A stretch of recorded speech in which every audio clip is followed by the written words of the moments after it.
कारे पासबानी हूँ, बहर लम्हा यहाँ मैं कारे पासबानी हूँ। मैं मुसलमान तो यकीनन हूँ मगर हिंदुस्तानी हूँ।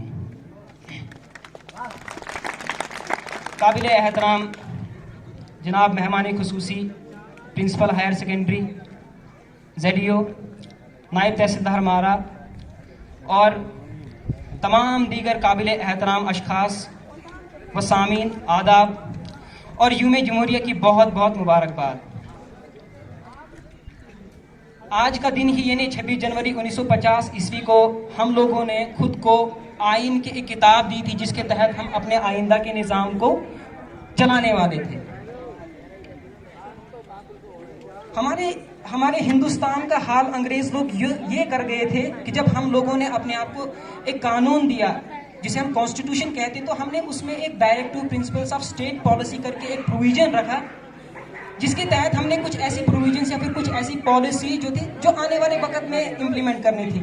मतलब ये है कि एक वक्त पर सोने की चिड़िया कहलाने वाला देश की हालत ये हो गई थी कि वो अपनी पॉलिसीज व प्रोग्राम्स को उस वक्त इम्प्लीमेंट नहीं कर पा रहा था। जिसकी मिसाल हमारे पास पंचायती राज है जो हमने 1990-91 में आकर के इम्प्लीमेंट कर दी।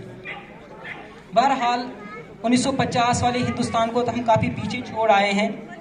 आज हमारा हिंदुस्तान दुनिया का सबसे बड़ा जमहूरी मुल्क है। हमारे हिंदुस्तान की आर्मी दुनिया की सबसे तीसरी बड़ी आर्मी है। हमारा हिंदुस्तान उन 9 ममालिक में से है जिनके पास न्यूक्लियर पावर है।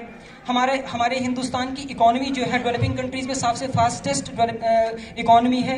2030 में हम तीसरी सबसे बड़ी इकॉनमी बनने जा रहे हैं। इसके अलावा हमारा हिंदुस्तान दुनिया के सबसे कदीम मजहब यानी सनातन धर्म का गहवारा है और हमारे मुल्क में दुनिया की सबसे बड़ी diversity in terms of religions भी पाई जाती है। लेकिन इसके अलावा इन खुसूसियात के अलावा इन खूबियों के अलावा कुछ ऐसी खामियां भी हैं हमारी सोसाइटी में। जमहूरियत का मतलब ये है, जमहूरियत का मतलब या जमहूरी मुल्क होने का मतलब ये है कि हम लोगों ने अपने मुल्क का निज़ाम जो है अपने हाथ में ले लिया है। हम में से कोई मुल्क का रहबर बनेगा, कोई डिसीजन बनाएगा, कोई उस डिसीजन को इम्प्लीमेंट करेगा। यानी आम तौर पर बात यही है कि मुल्क का निज़ाम को लोग ही चलाएंगे और इस बात को समझने की काफ़ी ज़्यादा दरकार है। इस बात को समझने की दरकार है कि मुल्क के निज़ाम को चलाया जाता है तो लोगों द्वारा ही चलाया जाता है और जब तक हम इस बात को समझेंगे नहीं तब तक हमारे पास एक अजीम मुल्क नहीं हो सकता।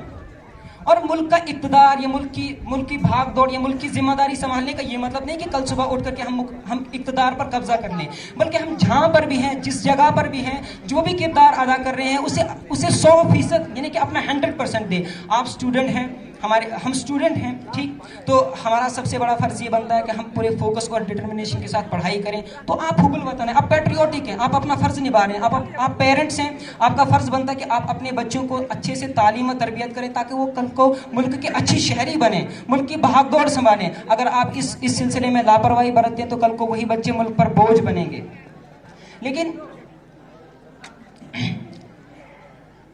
एक और चीज़ मैं बताना चाहता हूँ कि हमारी सोसाइटी में एक ये ट्रेंड होता है कि हमारे जितने भी सियासी लीडर्स होते हैं हम उनको क्रिटिसाइज करते हैं। हमारा ये मानना होता है कि हमारे पॉलिटिकल लीडर्स जो हैं वो करप्ट हैं। लेकिन मेरा ये मानना है कि हम लोग ही करप्ट हैं। आप मुझे ये बात बताएं कि अगर आप किसी भी ट्रैफिक सिग्नल से चल रहे हैं जहाँ पर कोई पुलिस वाला खड़ा नहीं, आप मुझे ये बताएं आप में से कितने लोग उस ट्रैफिक सिग्नल पर लाल बत्ती के जलने पर रुकेंगे?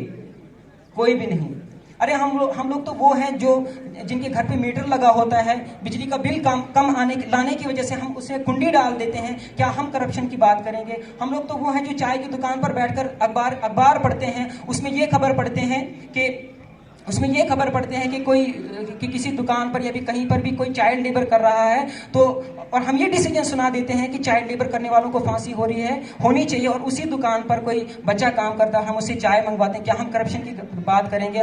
हम टोल प्लाजा पर ये कोशिश करते हैं कि किस तरीके से हम अपने 20 या 30 रुपये बचाएं, तो क्या हम करप्शन की बात करेंगे? यानी कहने का मतलब ये है कि हम जैसे होंगे वैसे हमारे पॉलिटिकल लीडर्स भी होंगे। हम अगर खुद को सुधारेंगे तो हमारे पॉलिटिकल लीडर्स भी बहुत अच्छे बनेंगे। तो इसीलिए मैं ये लास्ट पर यही कहूँगा कि उंगलियां यूं ना औरों पे उठाया करो, खर्च करने से पहले कमाया करो। उंगलियां यूं ना औरों पे उठाया करो, खर्च करने से पहले कमाया करो। जिंदगी क्या है खुद समझ जाओगे, बारिशों में पतंगे उड़ाया करो। शुक्रिया। ये थे शाहिद सलीम, जो अपने जज्बात, अपने ख्यालात और अपनी नसीहत